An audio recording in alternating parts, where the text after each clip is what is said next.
सायुज्यता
आलिंगनगडे मोक्ष सायोजता जोडे ऐसा संतांचा महिमा झाली बोलायाची सीमा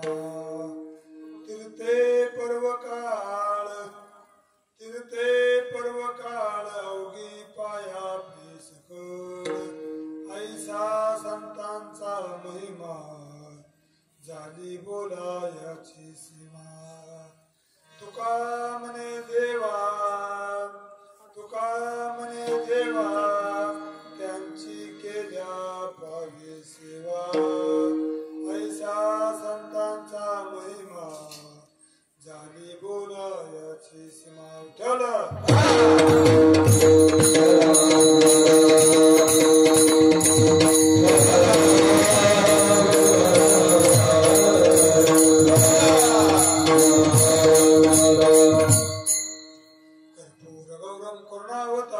संसार सारं भुजगेन्द्रहारं सदा वसन्तं हृदयारविन्दे भवं भवानी सहितं नमामि लोकाभिरामं नन्दगतिरं राजीवनेत्रं रघुवंशनाथं कारुण्यरूपं करुणाकरन्तं श्रीरामचन्द्रं शरणं प्रपद्ये सुमित्रा सुता लागली शक्ती जेव्हा अकरा विकराळ रूप धरी तेव्हा गिर्यानुनी शीघ्र उठविला नमस्कार माझा तया मारुतीला तया माझे दंडवत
तया माझे दंडवत तया माझे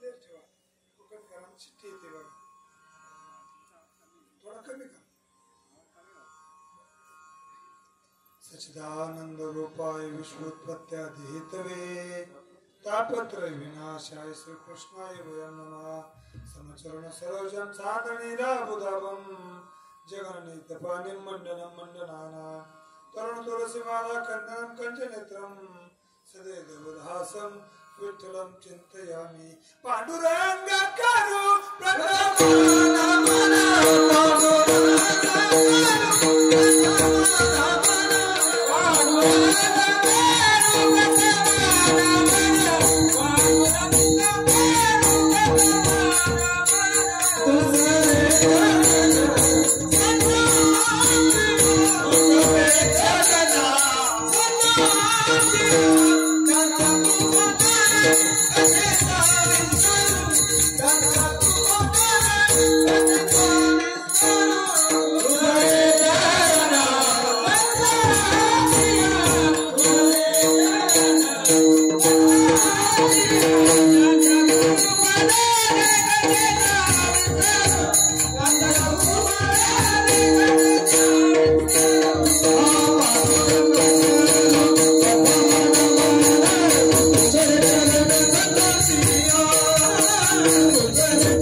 त्यांच्या कृपादाने कथेचा विस्तार बाबा सद्गुरु दास तुका अलंकापुरी रम्य सिंहासनसं पादांबुज तेजस्फुटे प्रदेशं विधिराजदेवै सदा स्तूयमानं समाधिस्थ मूर्तिं भजे ज्ञानदेवं ओम नमो ज्ञानेश्वरा करुणाकरा दयाळा तुमचा अनुग्रह दुर्लभ पावन झालो चराचरी नमो सद्गुरु तुकया ज्ञानदीपा नमो सद्गुरु सच्चिदानंद रूपा नमो सद्गुरु भक्त कल्याण मूर्ती नमो सद्गुरु भास्करा पूर्ण कीर्ती सेवेला गी सेवक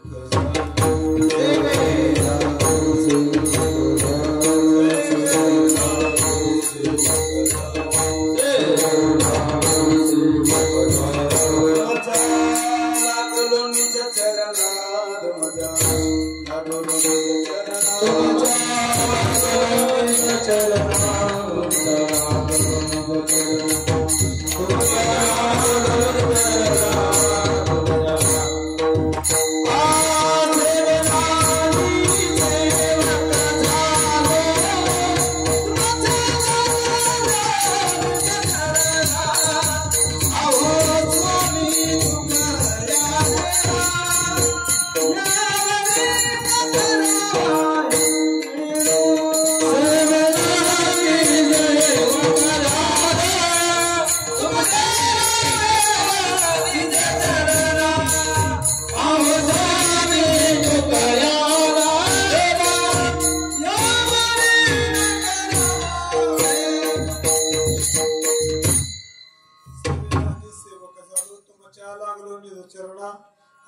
स्वामी तुका देवा यावर न करावा वीरू संपादनालंचदाय भक्तिम विलोकितेन समाधी राजा वैराग्यवंतं सुविचारवंतं नमामि जोगं शिरसा गुरुंतं मस्तके पायावरी या वारकरी संतांच्या ऐके वचन कमळापती मधुरांकाची विनंती करजोडतो कथे काळे आपण असावे जवळी ऐसे नमन करुणी सकळा हरिकथा बोले बोगड्या बोला अज्ञान म्हणा पुढ्या बाळा चालवी सकळा नामा म्हणे विठ्ठल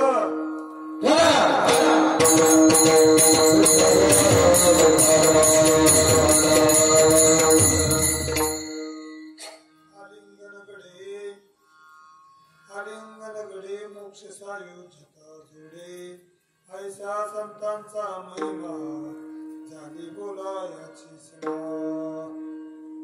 प्रस्तुत प्राप्त प्रसंगी कीर्तनरूपी सेवेकरता निवडलेला अभंग देहूचे सुप्रसिद्ध साधू जगतमान्य संत जगद्गुरु तुकाराम महाराज यांचा संतपर प्रकरणातील संतांच्या अलौकिक जीवनाचं अलौकिक असं महत्व प्रतिपादन करणारा हा अभंग मी आपल्या पुढे सेवेकरता ठेवलेला आहे। आजची सेवा काय निमित्त सर्वांना काढून ज्ञात आहे, परंतु पर्याय देणं गरजेचं आहे तो म्हणजे असा, आज 5 तप पूर्ण होत आहेत या सप्ताहाला। किती तप? 5 म्हणजे 60 वर्ष पूर्ण होत आहेत। जवळजवळ 2 पिढ्या या सप्त्यातून गेल्या, बरोबर आहे ना? आता तुम्ही तरुण असतात, त्याच्या अगोदर त्या ज्येष्ठ मंडळींनी हा सप्ताह चालू केला। आता तुम्ही वयस्कर होत आले म्हणजे दुसरी पिढी संपत आली, म्हणजे 60 वर्ष पूर्ण झाली। आणि या सप्ताहातील आजच्या या दिवसाची सेवा ज्यांच्यामुळं आम्ही वारकरी संप्रदायामध्ये शिस्तीत कसं वागावं, संप्रदायाची एकनिष्ठ कसं असावं, असं ज्यांनी आम्हाला शिकवलं,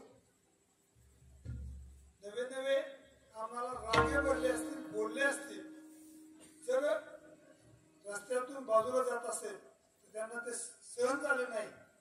वारकरी संप्रदायाची एकनिष्ठ राहून निरपेक्ष सेवा कशी करावी असा आदर्श ज्यांनी आमच्या जीवनापुढे घातला, असं एक आगळं वेगळं व्यक्तिमत्व, वारकरी संप्रदायाशी एकनिष्ठ व्यक्तिमत्व, त्यांच्या चाली खूप गोड असे हार्मोनियम वाजवायचे ते, मला त्यांचा अनुभव होता। पण चाली म्हणताना सुद्धा संगीताचं वाद्य वाजवलं, पण वारकरी चालीशिवाय त्यांनी काही वाजवलं नाही।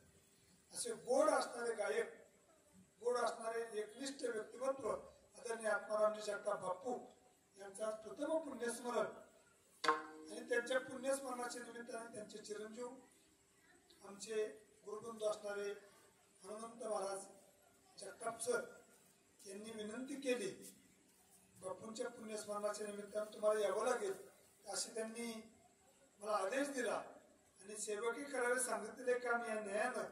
कारण बापूंनी 10 वर्ष आमच्याकडे 1 रुपया नाही, नारळ सुद्धा घेतला नाही।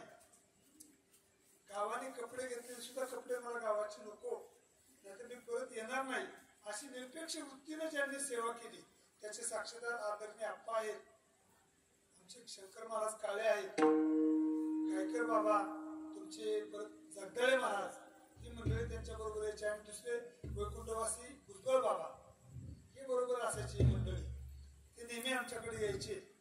आणि मग बापूंच्याच पुण्यस्मरणाच्या निमित्तानं त्यांच्या चिरंजीवांनी म्हणजे महाराजांनी मला हे आमंत्रण दिलं आणि तुमच्या दर्शनाचा लाभ झाला।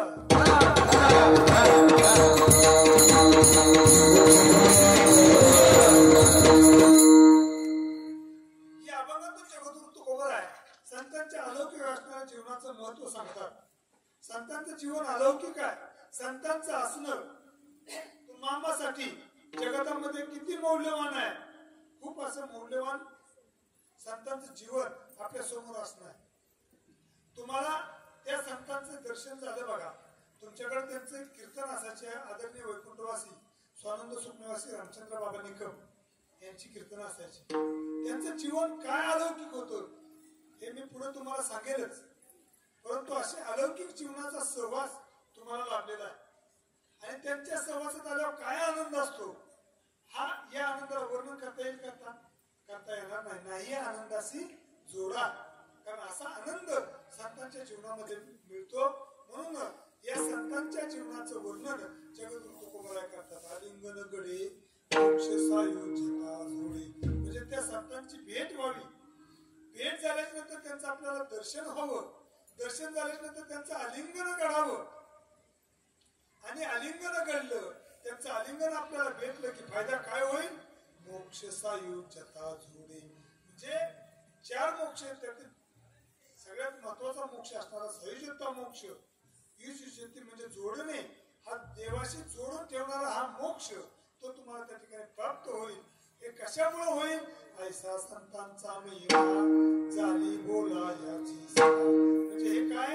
संतांचं महिमान आहे. ऐसा संतांचा महिमा, असं त्यांचं महिमान आहे. आणि ते महिमान असल्यामुळं महाराज म्हणतात तो लाभ तुम्हाला होणार आहे. एवढंच नाही, अजून काय महिमान आहे? तीर्थे पर्व काळ अवघी पाया सुख, अवघी तीर्थ म्हणजे या जगातील सगळी तीर्थ, सर्व पर्व काळ कुठे? त्या संतांच्या पायाजवळ आहे. नवे नवे त्यांच्या दर्शनासाठी त्या ठिकाणी तीर्थ येतात. कारण का? त्यांच्याकडे आलेलं जे मालिन्य आहे ते मालिन्य घालवायचं असेल तर त्यांना तीर्थ आणि पर्व काळांना ठिकाणी एकच आहे, संतांच्या पायाजवळ. म्हणून महाराज म्हणतात तीर्थे पर्व काळ अवघी पायापे सकळ, अवघी तीर्थ म्हणजे या जगात जेवढी तीर्थ आहे ते सर्व तीर्थ कुठे? त्या संतांच्या पायाजवळ आहे. म्हणून महाराज म्हणतात तुका म्हणे देवा त्यांची केल्या पावे सेवा, म्हणजे देवाला त्यांची सेवा केलेली चालते. म्हणून आपण संतांची सेवा करावी.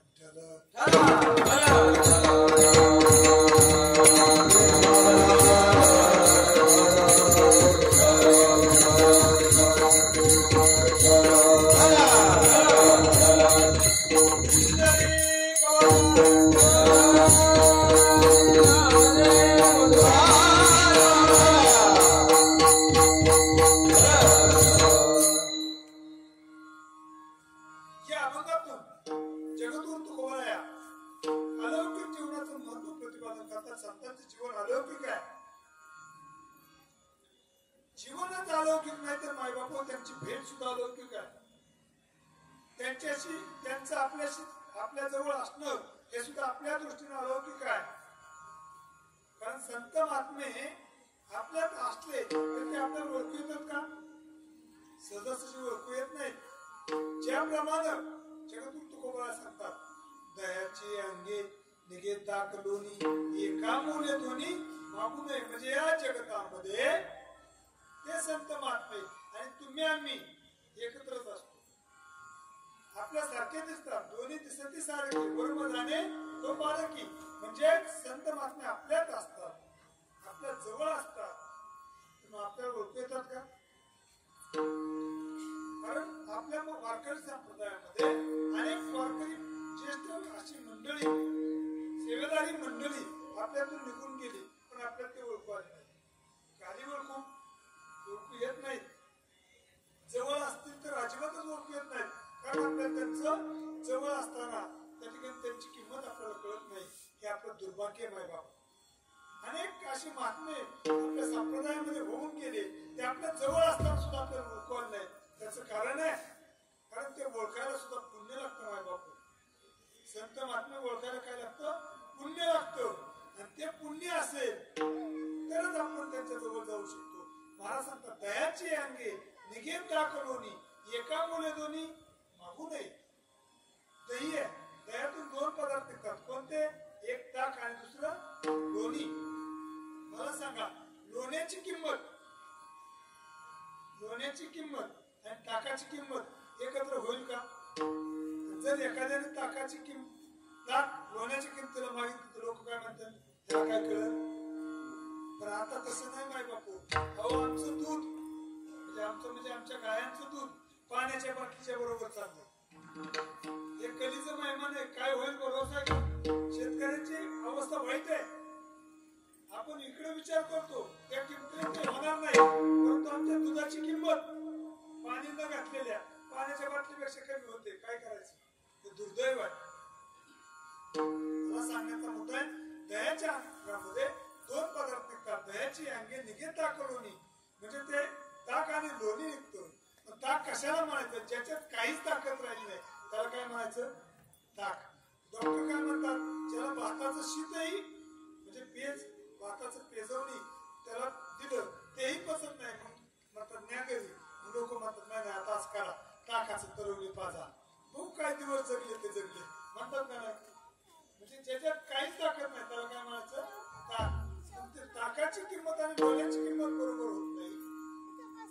म्हणजे ते जवळ असताना सुद्धा एकाच पदार्थातून निघून सुद्धा ते वेगवेगळ्या किमतीला जातात.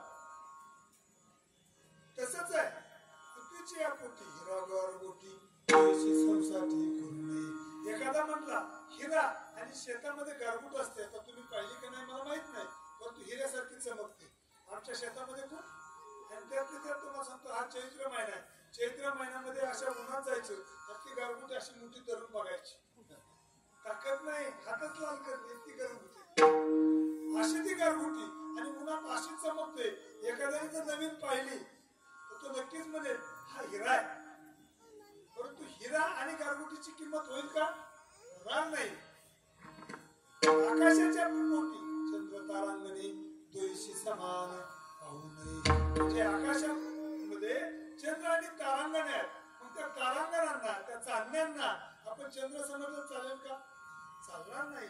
तसं तुकाराम महाराज म्हणतात तुका म्हणे तैसे संतांनी जन दोषी समान पाहू नये. म्हणजे आपल्या बरोबर जरी असले तरी, आपल्या जवळ असले तरी त्यांच्यात आणि आपल्यात फरक आहे. कारण संत तोची जाणा जगी दया क्षमा त्याचे अंगी किंवा दया तिचे नाव भूताचे पालन आणि कंटकाचे. म्हणजे ही भूमिका संतांची माय बापू. कारण संत अवतार घेतात कशासाठी? संतांचा अवतार कार्य कशासाठी आहे? अवतार तुम्हा धराया कारण उद्धराया जन. एवढंच नाही, धर्माचं कार्य सुद्धा संत महात्मे करतात. संतांच्या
समुद्र नदी नव्हे समुद्र नदी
महाराज सांगतात समुद्र नदी नव्हे पैगा पाषाण म्हणून लिंगा संत नव्हती जगा मानसात्या सारिके म्हणजे संत महात्मे आपल्यात असले आपल्यासारखे दिसत असले तरीही ते आपल्यापासून ते वेगळे आहेत. का वेगळे आहेत?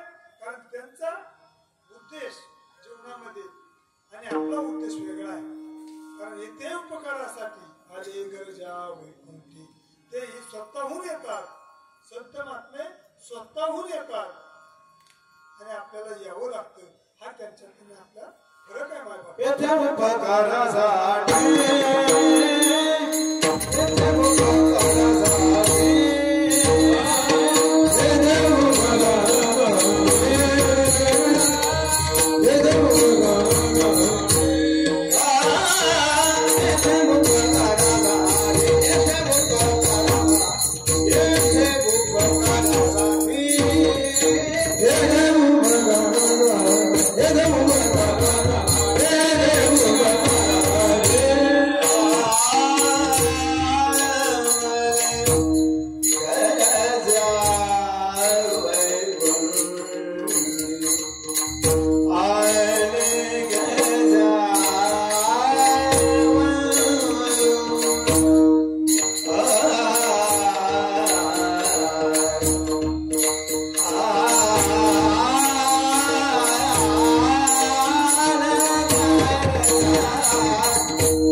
Thank you.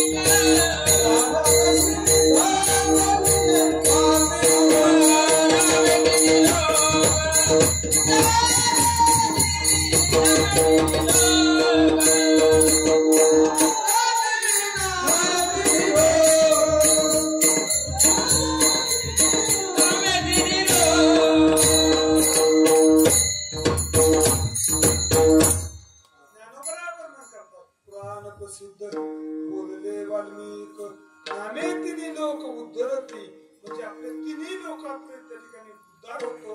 कशामुळं? सिद्ध म्हणजे तो रामायणाचा फायदा आहे. असा फायदा कशामुळे घडला? संतांची संगती. आणि माणसाच्या आयुष्यामध्ये संतांची संगत घडलीच पाहिजे.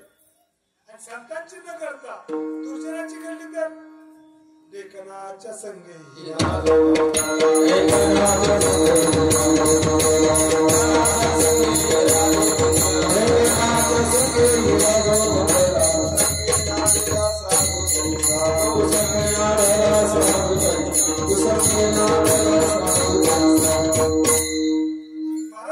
लेखनाच्या संगे हिरा जो बंगला कुसंगे नाडीला साधू जायचा. अहो त्या लेखनाचं सोडा, आपल्यातले चांगले चांगले हिरे त्या लेखनाच्या नादी लागून वाटलं झालं का नाही? अहो अनेक जण बघा, काही काहींना विचारा अमुक अमुक प्रश्नात येत नाही, तो नाही म्हणतात ते याच्या लायकीचे राहिलेले. कशामुळं? त्या लेखनाची संगत. तो हिरा किती हिरा, लाख मोलाचा हिरा. हिऱ्याची परीक्षा कशी माहिती का? हिरा ठेविता ऐरणी वाचे मारिता जो गणी. ते लोखंडाची ऐरण असते, वेलेचा रुळ आहे का त्यापेक्षा निबर तसा तुकडा असतो. ते ऐरण बनवलेली असते लोहाराची, आणि त्या ऐरणीवर तो हिरा ठेवायचा. हिरा ठेवायचा आणि गणानं मार द्यायचा. तो हिरा काय करतो? त्या ऐरणीत शिरतो पण फुटत नाही. आणि तो हिरा हिरकणीने जवळ दावली तो बाहेर निघतो. असा असणारा हिरा. हिरा ठेविता ऐरणी वाचे मारिता जोगोनी. तोची मोल पावे खरा करणीचा होय चुरा. असा असणारा हिरा तो सुद्धा बंगला ना. कशामुळं? लेखनाच्या संगतीमुळं. माय बापू, आपल्यातले अनेक हिरे असे बिघडले कशामुळं? लेखनाच्या संगतीमुळे. कारण आपल्यात अनेक लेखन हिरा एक कवचित एखादा असतो पण लेखन जास्त असतात. म्हणजे हे दुर्जनाची संगत माणसाच्या आयुष्यामध्ये मायबाप खूप वाया घालवते. कारण माणूस दुर्जनाच्या संगतीकडे आपोआपच आकर्षित होतो आणि त्यांना ते जवळ जातो. आणि जवळ गेला त्याचं वाटोळ झाल्याशिवाय राहत नाही. महाराज म्हणतात तुका म्हणे क्षण नको त्यांचे दर्शन, त्यांचं दर्शन सुद्धा नको. का? महाराजांना माहित होतं ही दुर्जन आहे. हे दुर्जनाच्या सहवासात जर गेलं ना कोणी तर ते बिघडल्याशिवाय राहत नाही.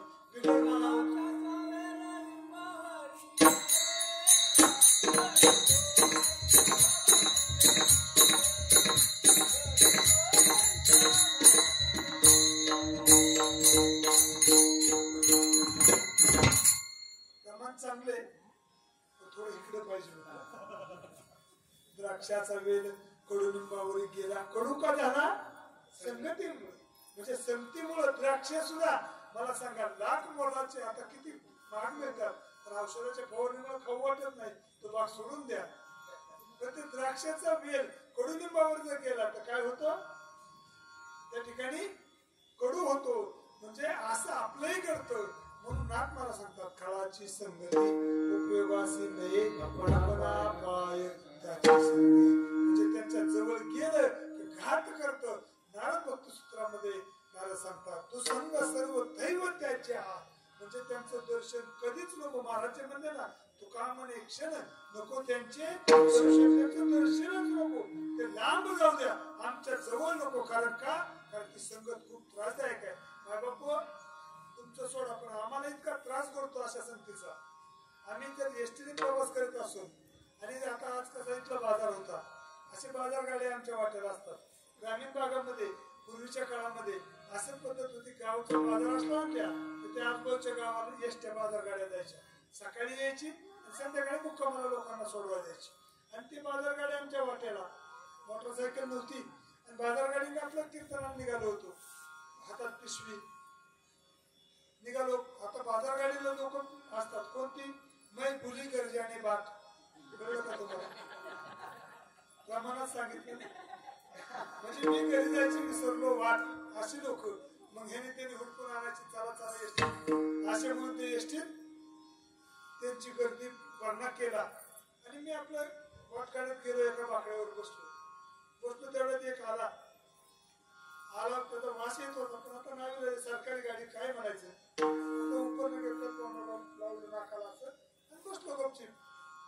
रामकृष्ण हरी रामकृष्ण हरी असं जप करत आणि त्यात जरा वेळ झाला आणि असं पायाची माझी आग व्हायला लागली. मी म्हटलं काय झालं आता एसटीत काय पान सापली पाला काय आपल्याला चावायला म्हणून असं बघितला तर तो शेजारी बसलेला असा माझा पाय खाजवत होता. मी म्हणलं अरे माझा पाय खाजवतोय पाय आलंय इतकं खाजवलं त्याने.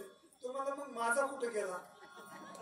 म्हणलं कंडक्टरला विचार तुझा कुठे गेला ते. आता मला तरी काय माहिती तुझा कुठे म्हणलं तुझं तू बघ ना पण माझा खाजू नको. मग तसं बसवलं तेवढा दुसरा एक आला.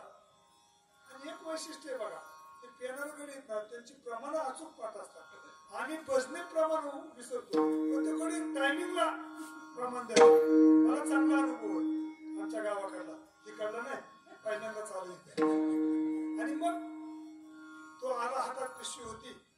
काय महाराज मला शिकवलं नाही तुम्हाला संतांनी उपकार करायला देह कष्ट होती परोपकार आहे म्हणजे शिकवलं की जगाच्या कल्याणा संतांच्या विभूती शिकवलंय. मग मला घ्या म्हणलं माझी बाजारची पिशवी मांडली होती बाबा घेतली. मग त्या बाजारच्या पिशवीचं वैशिष्ट्य सगळा हिरवा माल खाली आणि वर सकाळच्या पानामध्ये काय बोलतात तो माल पुढं. तेवढ्यात एक चांगला आला म्हणला महाराज बरं केलं तुमचं म्हणला डबल नंदा. म्हणलं काय हिरवा भूमी काय संध्याकाळी कीर्तन माय बापू हे सांगतोय कशाचा परिणाम आहे संगतीचा. यांची जर संगत घडली तर किती त्रासदायक त्याच्या पुढे अजून जाऊन सांगतो. या व्यसनाधीन माणसाची संगत त्रासदायक आहे परंतु दुसऱ्या चांगल्या माणसाची संगत सांगतो. मी आणि माझी पत्नी आम्ही आमच्या गावाजवळ भिगवण आहे तिथे गेलो होतो.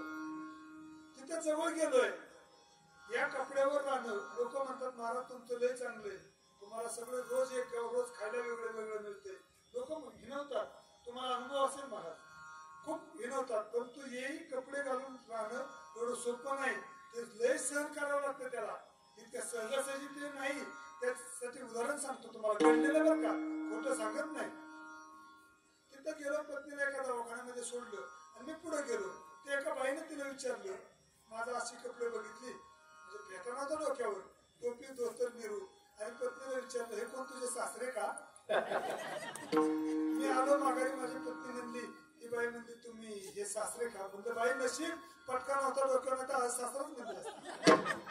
मला सांगायचा मुद्दा हे संगत यांची जर घडली तर काय होतो ही समाजातलं सोडा घरात जरी व्यसनाधीनतेच्या नादी लागलेल्या माणसाची संगत असेल तर घरात सुद्धा वाटोळं झाल्याशिवाय राहत नाही.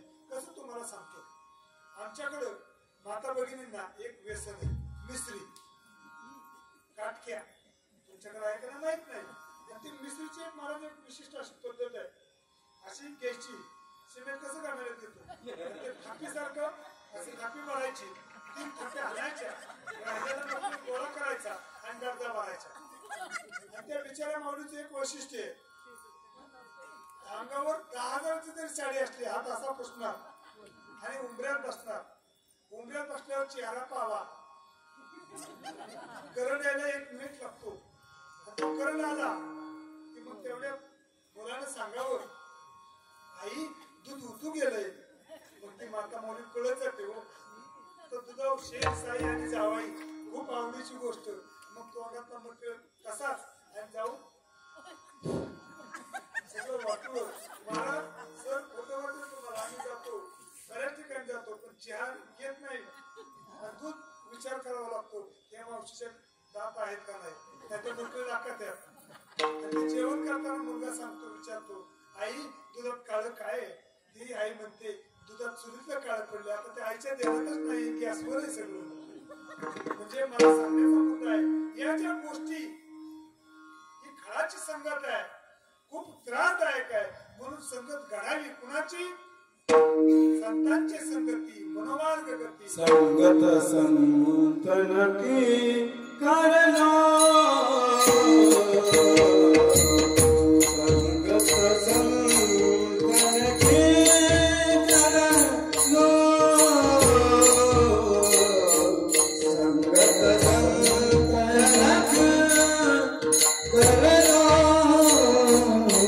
संतन संतन की करना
सार्थक करून घ्यायचं असेल तर संतांची संगत पाहिजे.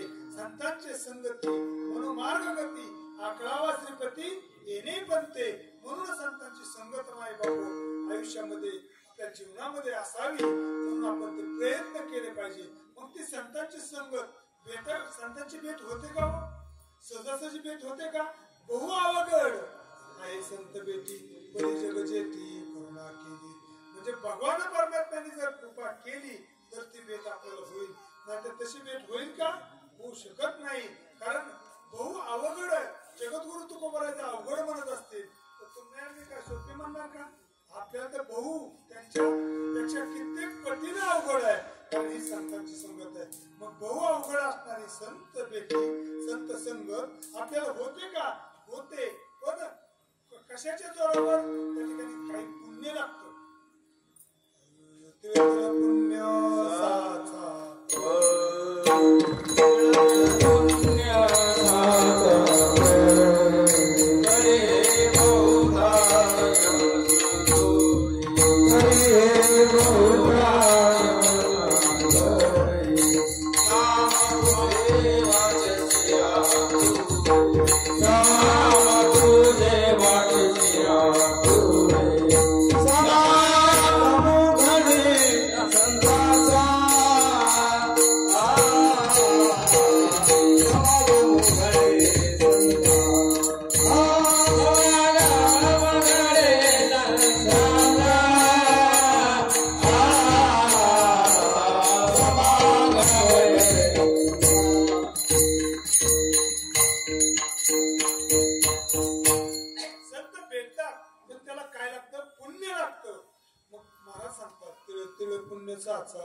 जन्मी जोडे नाम तुझे वाचे शिवापुढे समागम घडे संतांचा.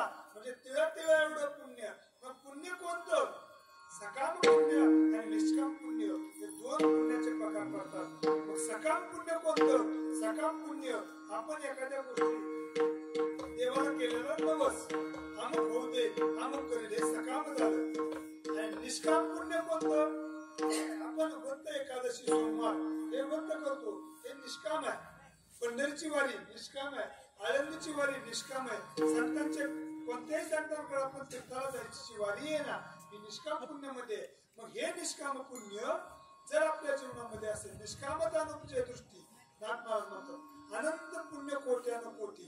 म्हणजे रोकड्या राहायचे साठो वाटी. म्हणजे नाथ महाराज म्हणतात तरी होय भेटी हरिप्रियाची. म्हणजे त्या ठिकाणी हरिप्रियाची भेट कधी होईल? निष्कामता नुपजे दृष्टी. म्हणजे निष्काम पुण्य आपल्या जवळ असेल तर त्या निष्काम पुण्याच्या जोरानं त्या ठिकाणी संत महात्मा आपल्याला भेटतील. म्हणून त्या महाराज म्हणतात ज्या दिवशी संत भेटतात त्या दिवसाला धन्यता काल संत भेट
धन्यता धन्य आज दीन दर्शन संतांचे नांदे तया घरी दैवत पंढरीची किंवा धन्य आजी दीन झाले संतांचे दर्शन झाली पापाता पातुकी धन्य गेले उठावटी नाथ मला सांगतात धन्य आजी दीन संत दर्शनाचा अनंत जन्मीचा क्षीण केला हे कशामुळं त्या दिवसाला धन्यता देत आहेत कारण काळाला धन्यता आहे दिवसाला धन्यता आहे त्या वेळेला सुद्धा धन्यता आहे धन्य आनंदाची सापडली वेळ त्याने संत सज्जन भेटले कृपाळ का त्याला धन्यता देतात कारण ती भेट माणसाच्या जीवनामध्ये अलौकिक अशी भेट आहे माय बाप ज्याप्रमाणे संत महात्मे भेटलेच नंतर आपल्या जीवनाचा उद्धार होणार आहे संतांना माहिती आहे आणि म्हणून त्या दिवसाला धन्यता देत आहेत आणि धन्यता दिल्याच्या नंतर त्या ठिकाणी संत भेट एवढी अवघड असणारी भेट सोपी झाली म्हणून मला सांगतात कारण ती भेट झाली कशामुळे होते पुण्य फळले भौता देवाचा पुण्य फळले भौता पुण्य फळले भौता पुण्य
झालो सन्मुख तो कैसा संत चरण पावलो आजी पिटले माझे डोळे लोत चरण जन्माचे साकडे ओंदाटले पुढे परब्रह्म सावळे म्हणजे भगवान परमात्म्याचे स्वरूप आम्हाला त्या ठिकाणी प्रगट होत कशामुळे पुण्य फळले भूता दिसा म्हणजे आमचं पुण्य फळाला आलं म्हणून त्या ठिकाणी त्या दिवसाला धन्यता देत आहेत आणि असे संत महात्मे जर तुम्हाला भेटल्याबरोबर त्यांना त्या ठिकाणी त्यांचं नेमकं काय करायचंय तर त्या ठिकाणी काय करायचं प्रथम भेटी आलिंगन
आलिंगन गळे मोक्ष सायुज्यता जोडे. युजुज्यते म्हणजे जोडणे, त्याच्या स्वरूपाला प्राप्त करून घेणे म्हणजे सायुज्यता मोक्ष प्राप्त होणे. हरी दिशेचे निवणी आत्मतत्वी ही अवस्था प्राप्त होणे. सलोकता, समीपता, स्वरूपता आणि सायुज्यता हे चारही मोक्ष भगवान परमात्म्याच्या जवळ गेल्यावर मिळतात. म्हणजे तेने मुक्ती चारी साधी येल्या, देवाची द्वारी उभा क्षणभरी तेने मुक्ती चारी साधी येल्या. आणि संतांच्या भेटीमध्ये ज्ञानोबराया हरिपाठामध्ये प्रमाण देऊन सांगतात कोणत्या म्हणजे काय केल्याच्या नंतर कोणता मोक्ष प्राप्त होतो. असे चारही मोक्ष म्हणजे लक्ष्मी वल्लभ दयाजवळी चतुर्भुज नर होऊन टिले हरिदिशेचे निवणी आत्मतत्वी म्हणजे हे सर्व प्रमाण त्या मुक्तीच्या संदर्भात मोक्षाच्या संदर्भात आहे. मग कशाला म्हणायचं मुक्ती आणि मोक्ष? आत्यंतिक दुःखाची निवृत्ती आणि परमानंदाची प्राप्ती म्हणजे परोक्ष कोटीचा आनंद प्राप्त होणे म्हणजे चौथीच्या ठाई काहीच करणे नाही म्हणजे तिथून पुढे करायचं काही राहत नाही. ही अवस्था म्हणजे मोक्ष.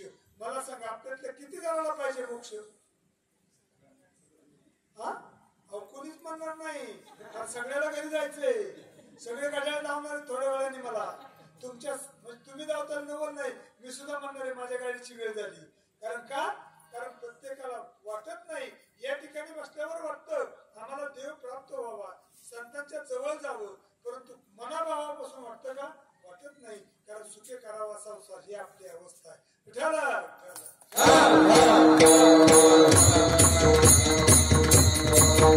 असा परोक्ष कोटीचा आनंद आपल्याला मिळतो, मोक्ष मिळतो. कुठं?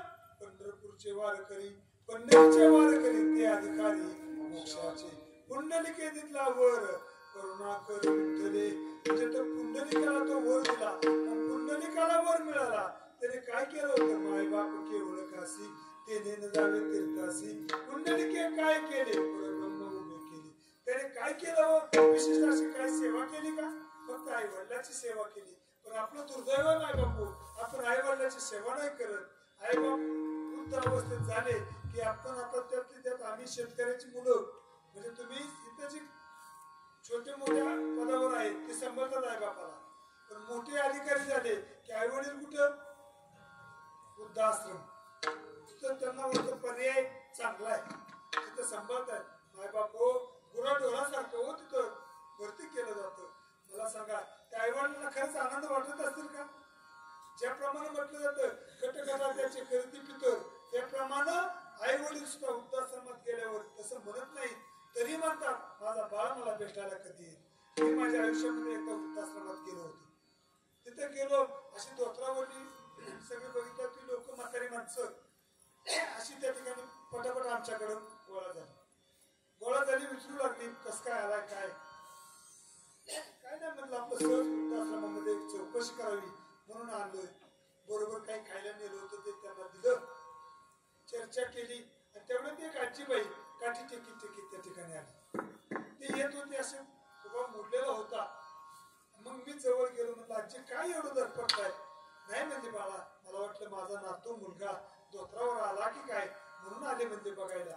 मी म्हणलं एवढं प्रेम आहे तर तुमचा मुलगा काय करतो? त्या आजीने सांगितलं मला एक मोठी मुलगी होती, मुलगा पोटात होता आणि त्याचे वडील वारले. वडील वारल्याच्या नंतर मी कष्ट करायचे, रानामध्ये कष्ट करायचे, लोकांच्या रानात जाऊन शेती करायचे, काम करायचे. आणि तो बाळ मुलगा जन्माला आला आणि जन्माला आल्यानंतर त्याचं पालन पोषण केलं. बाळ म्हणायचं आई तू माझ्या जीवनाचं सर्वस्व आहे. कुठपर्यंत? मुलगा मोठा होईपर्यंत. मुलगा मोठा झाला, खूप शिकला आणि योगायोगानं UPSC परीक्षा पास झाला. मुलगा कलेक्टर झाला. आईलाही त्यानं बंगल्यामध्ये राहायला नेलं. आई बंगल्यामध्ये राहिली. आई म्हणला तू आता काम करायचं नाही, तू माझ्या जीवनाचं सर्वस्व आहे, तुझ्यामुळे मी हे दिवस पाहिलेत असं तो अभिमानानं सांगायचा. पण कालांतरानं त्याचं 2004 झालं म्हणजे लग्न झालं. आणि मग आता ती बिचारी आली की आई प्रत्येकाचं बघा आपण मोबाईलवर बघतो. पतीने सांगितलं भाऊ येणार आहे जेवण कर, ते म्हणते तिकडे बाहेर जेवायला गेला, इथे वेळ नाही. तो म्हणतो अगं माझा नाही तुझा यायचा, ते म्हणते लगेच बोलवा. ही भूमिका अशी नसावी. त्याचाही भाऊ माझाच आहे आणि माझाही भाऊ माझाच आहे या वृत्तीनं असावं. त्याची आई काय माझी आई काय हे एकच आहे या भूमिकेतून असावं. परंतु त्यासाठी सासांनी थोडस माझी लेख आणि आलेली लेख ही लेखच आहे असा जर सांभाळ केला तर वृद्धाश्रमामध्ये कोणतं करेल कुणाला. परंतु दुर्दैव आपलं असं आहे मोटरसायकलवर मुलगी आली जावाई तर आई म्हणते काय जोडा खूप छान दिसतोय कशी आयटीत आलेत आणि सुनन मुलगा गेले तर म्हणते बघा ना कशी बसली. म्हणजे एवढा फरक झाला तर का नाही वृद्धाश्रमाची भरती व्हायची. या गोष्टी आपल्या चुकतायत या गोष्टी आपल्या नाही चुकल्या पाहिजे. आणि मग त्या मातेने सांगितलं सून घरात आली मग त्याने सांगितलं मग आई तू आता गावाकडे राहा आपली 4-2 एकर जमीन आहे ते लक्ष ठेव. मग जुनं घर होतं ते नीट केलं आणि तिथं राहू लागलं आणि महिन्याला मला पैसे पाठवायचा कोण मुलगा. परंतु त्या सुनीला तेही बघवलं नाही. तिनं काय केलं म्हणजे एक काम करा या म्हातारीचाच कार्यक्रम एकदा वाढून टाका. त्या मुलाने ऐकलं जो म्हणतो तो सर्वस्व आहे बघा बर का. स्वतः आई सांगते रात्रीच्या वेळेला तो मुलगा आलेला आहे. दार वाजवलं आईने दार उघडलं. बाळा का आला विचारलं. बाळा बोलला नाही. त्या गज आणलेला होता बरोबर तो गज घेतला आणि आईच्या डोक्यात घातला.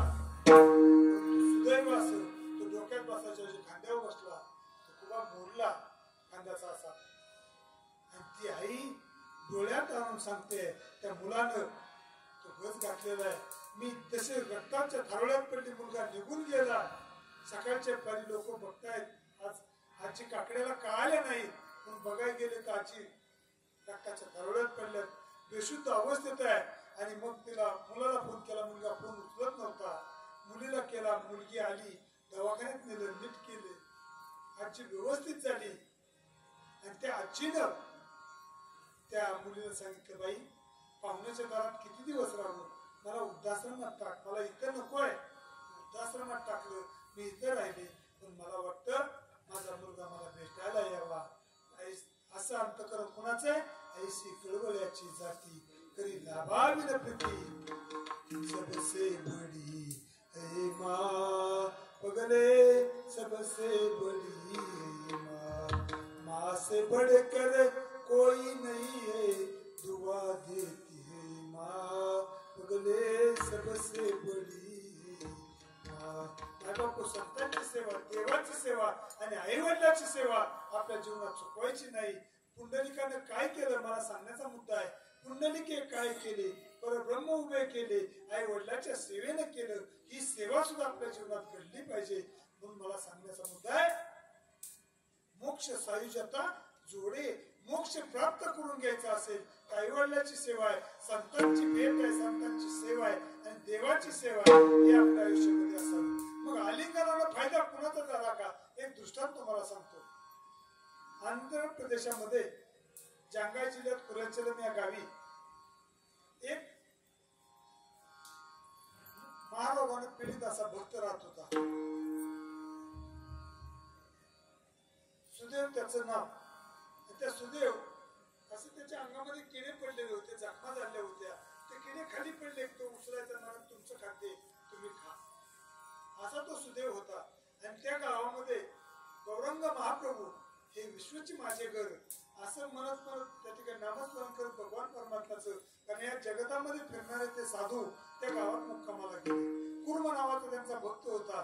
त्या भक्ताकडे मुक्कामाला राहिले आणि सकाळी त्या ठिकाणी वस्तीकर वस्ती आला प्रत्येक काळी निघून गेला. या नियमानं ते उठून गेले आणि ते गेल्याच्या नंतर त्या सुदैवाला कळालं की प्रभू आपल्या गावामध्ये आले होते आणि कळालं आपल्याला दर्शन झालं नाही कारण तो गावापासून लांब लोकांना बाजूला वाळीत टाकला होता. आणि मग त्याला त्या ठिकाणी वाईट याचं वाटलं मी एवढी तडफड करतोय मला प्रभूंनी का दर्शन दिलं नाही मग तो आत टाका मारू लागला. त्या ठिकाणी प्रभूंना विनंती करू लागला. आत रडतोय तो टाहो फोडलेला आहे आणि टाहो फोडून त्या ठिकाणी प्रभूंच्या भेटीची वाट बघतोय. प्रभूंना अंतर्मनानं कळालं प्रभू माघारी आलेले आहेत आणि मग त्या कुर्मला वाटलं माझ्या सेवा बघूनच आले त्याला अभिमान झाला. त्यांनी सांगितलं मी तुझ्याकडे नाही आलो मग मी सुदैवाकडे आलेलो आहे त्याला भेट द्यायची त्याची भेट घ्यायची आणि तो सुदैव समोर आलेला आहे. प्रभू त्या ठिकाणी तो लांबून दर्शन घेऊ लागला. प्रभू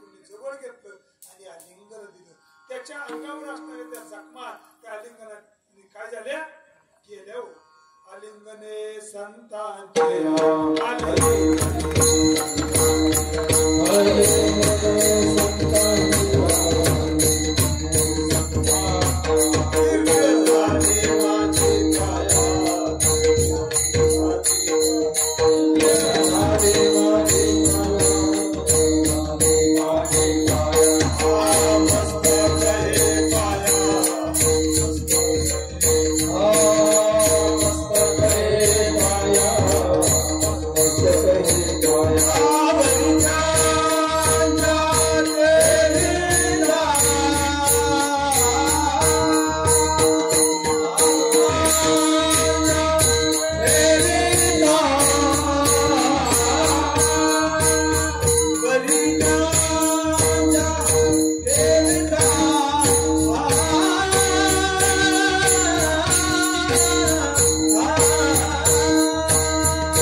दिव्य झाली माझी काया मस्तक हे पाया वरी त्यांच्या ठेवीत आजी तुटले माझे पुढे कोणताच्या नामाचे सांगणे तोंडातले पुढे वर ब्रह्म सावळे म्हणजे ही अवस्था त्या आलिंगनाने होते. महाराज म्हणतात आलिंगन गळे मोक्ष सायोजता जोडे म्हणजे आत्यंतिक दुःखाची निवृत्तीने परमानंदाची प्राप्ती त्या ठिकाणी प्राप्त होते. म्हणजे आपल्या शरीरावर असणारे व्याधी सुद्धा संतांच्या भेटीने जातात नाही बापू. म्हणूनच त्या संतांची भेट आपल्या जीवनात घडावी.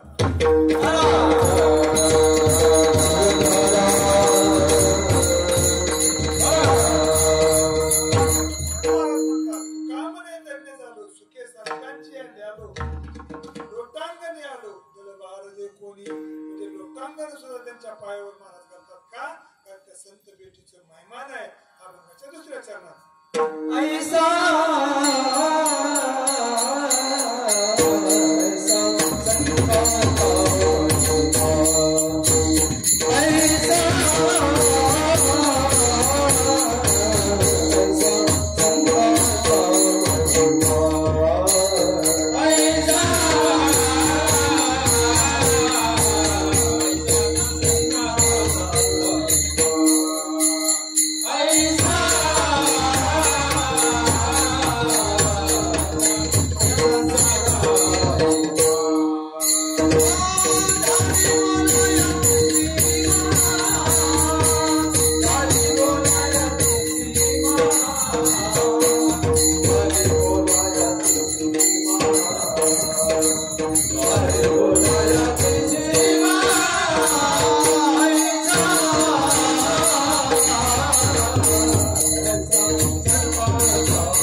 झाली बोलायाची सीमा.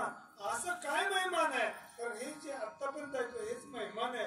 ऐसा संतांचा महिमा, त्यांचा महिमा किती आगाध असा महिमा आहे, खूप मोठा महिमा आहे माय बापू. तो महिमा ब्रह्मादिकांना सुद्धा कळाला नाही. का कळाला? नकळे साचार ब्रह्मादिका विधी पहिरा दाविती देखणे अदृश्य दर्शने संतांच्या. त्यांचा महिमा काय वर्णुनी पामर नकळे साचार ब्रह्मादिका, तो ब्रह्मादिकांना सुद्धा कळाला नाही असा महिमा आहे. माय बापू संतांचं जीवन तसं अलौकिक आहे. जन्माचा सुद्धा महिमा आहे. तुम्हाला एक संतांचं चरित्र थोडक्यात सांगतो. कोरेगाव सातारा जिल्ह्यामध्ये गाव आहे. त्या कोरेगावात एक पाटील होता. त्या पाटलाचा एक नियम होता, आंबे पिकले तर वैशाख महिन्यात आंबे पिकतात. आंबे पिकले की लगेच काय करायचं, ते 125 आंबे पंढरपूरला पांडुरंगाला पाठवून द्यायचे. हा त्यांचा नियम होता.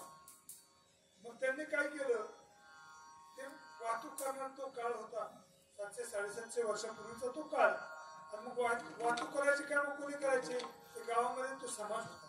त्या समाजाला ती कामं असायची, वेस्कर लोक म्हणायचे बघा.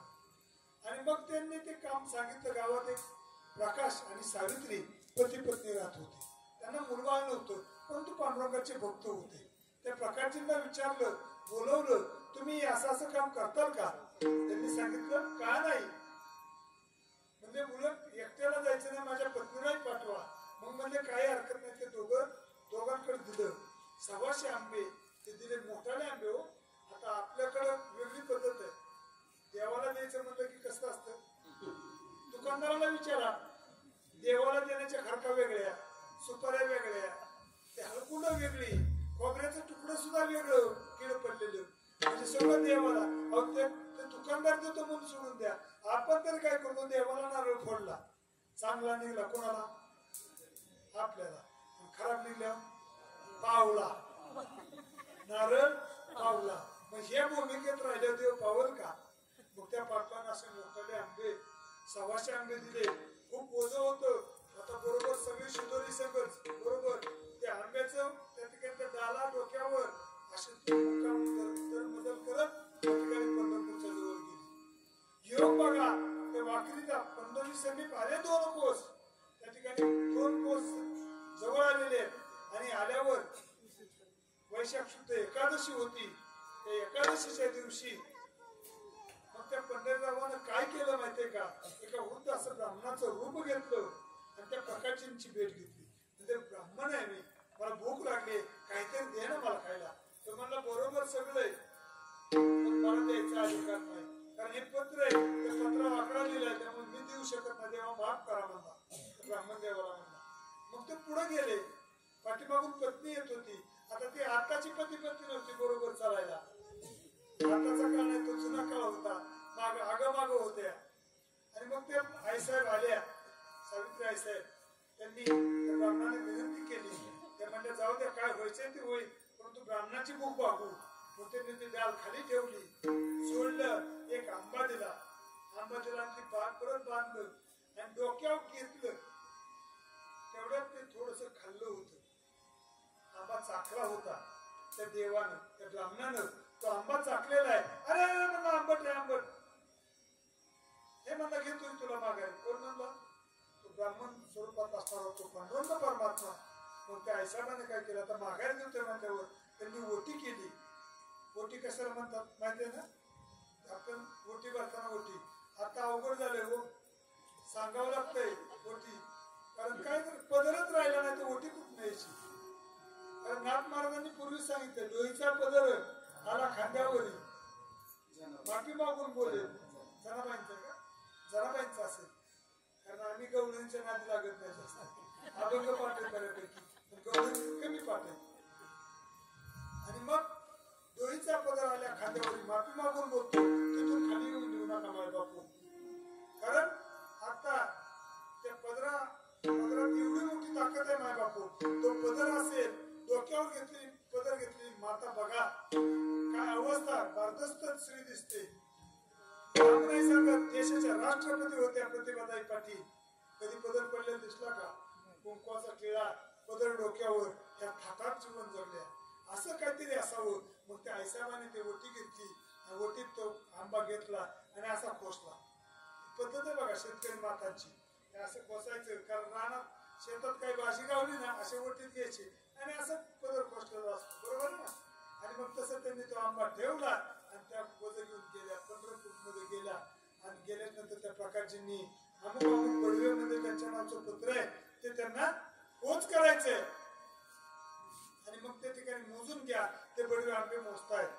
ते एक डाल बरोबर मोड बदली आणि दुसरी डाल एक. आता ते ब्राह्मण ते म्हणजे एक काय झाला, एक काय झाला म्हणून तो सोतो लागला आपल्या कांतेशी. त्या प्रकारजींनी आपल्या पत्नीला विचारलं एक काय झाला. तिने सांगितलं मला एक ब्राह्मण भेटले होते, त्या ब्राह्मणाला मी दिला. म्हणजे काय पुरावा म्हणजे दिला, पण त्यांनी माघारी दिला. गाव म्हणजे कुठं आहे तर ओटीत आहे म्हणले. ओटीत धावलं तर त्या ठिकाणी काय दिसलं, आंबियाचे बाळ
झाले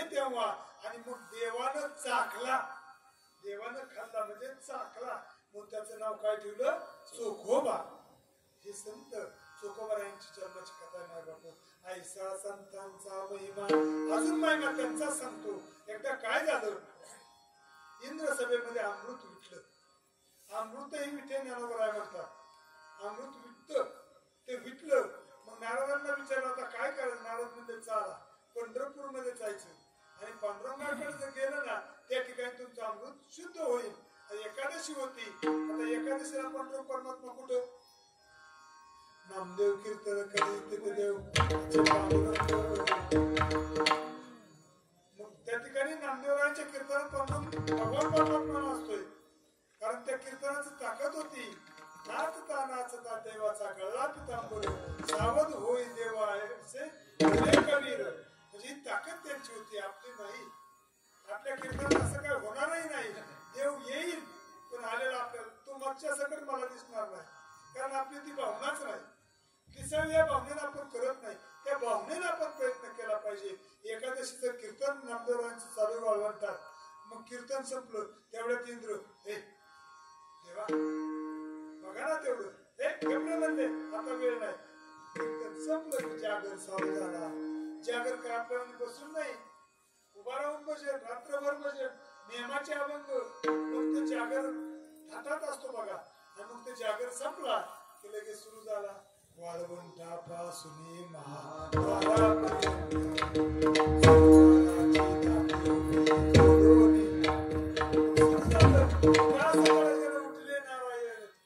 देवाला जागा करू लागले. देव नाचताय.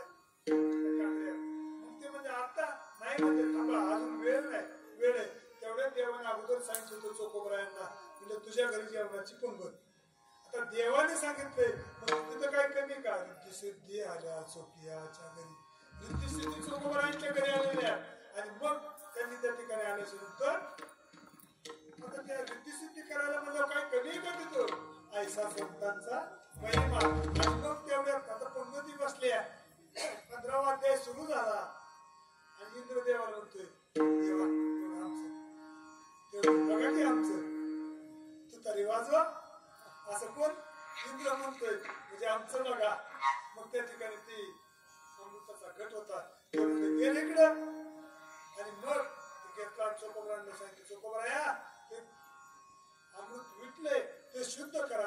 पायाचे करंगुळी अमृत शुद्ध झाले म्हणजे अशी करंगुळी गरगर फिरवली अमृत शुद्ध झालं ऐसा संतांचा महिमा झाली बोला याची असा महिमान संतांचा माय बापू म्हणून त्यांची आपल्या जीवनामध्ये भेट व्हावी अजून काय महिमा तीर्थे पूर्वकाळ अवघी पाया तीर्थे दया ठाया येथे पुनीत व्हावया पूर्वकाळ पाया तळी वसे वैष्णवा म्हणजे ते वैष्णवांच्या पायाजवळ शंकर सांगे जवळी सगळ तीर्थे मध्यान्ह काळी येथे पुंडलिकाजवळी करते आंघोळी वंदिती चरण म्हणजे सगळे तीर्थ कुठं असतात शंकर सांगे ऋषी जवळी सगळी तीर्थ कुठं मध्यान्ह काळाच्या वेळेला पांडुरंग परमात्म्याच्या जवळ असतात म्हणजे पुंडलिक रायाच्या दरबारामध्ये त्याच्या दर्शनासाठी त्या ठिकाणी येतात ऐसा संतांचा महिमा अजून काय महिमा तो का म्हणे देवा त्यांची केल्या पावे सेवा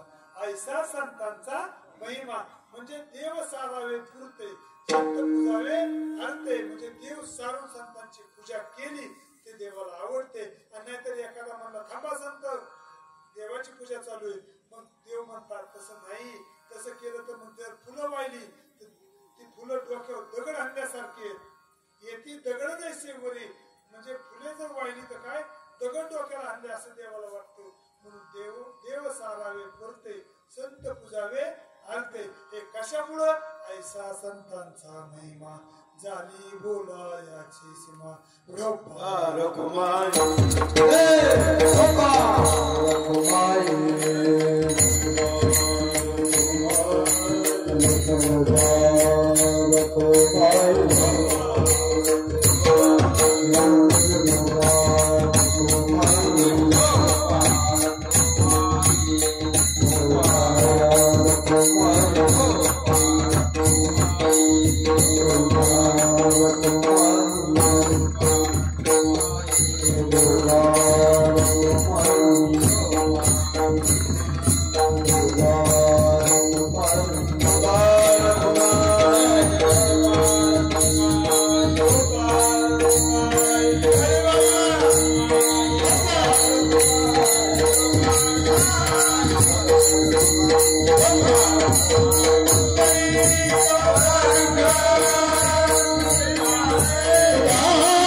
सेवा करण्याचा मी प्रयत्न केलेला जे बरोबर असेल ते स्वानंद सुखनिवास जोगमाला संस्थापित वारकरी शिक्षण संस्थेच्या गुरुवर्यांचं आहे जे चुकीचं असेल तर बुद्धीचे दोष आहेत आईच्या अंतकरणानं माफ करा म्हातारी बालक गोबरा बोली वाकुडावी चुका पावली ते चोज करून माऊली जे जेवली झालेली सेवा पांडुरंग परमात्म्याच्या चरणी रामरायाच्या चरणी आणि आज ज्यांचं प्रथम पुण्यस्मरण आहे ते आदरणीय बापू वैकुंठवासी म्हणणं अतिशय जड जाते माय बापू कारण वाटत नव्हतं इतक्या लवकर जातील त्यांना मणक्याचा त्रास होता पण वाटायचं त्यांनी शतायू व्हावं अशी सदिच्छा होती पण अरे देवाच्या मनात ते कोणाचे चालेना नाविलाज होतोय परंतु बापूंचं जाणं त्यांच्या सरांसाठी असेल त्यांच्या त्या राम हनुमंतराय म्हणजे सर आहेत या सगळ्यांसाठी दुःखदायक क्लेशदायक आहे परंतु ते आमच्यासाठी सुद्धा क्लेशदायक आहे कारण त्यांचं असलं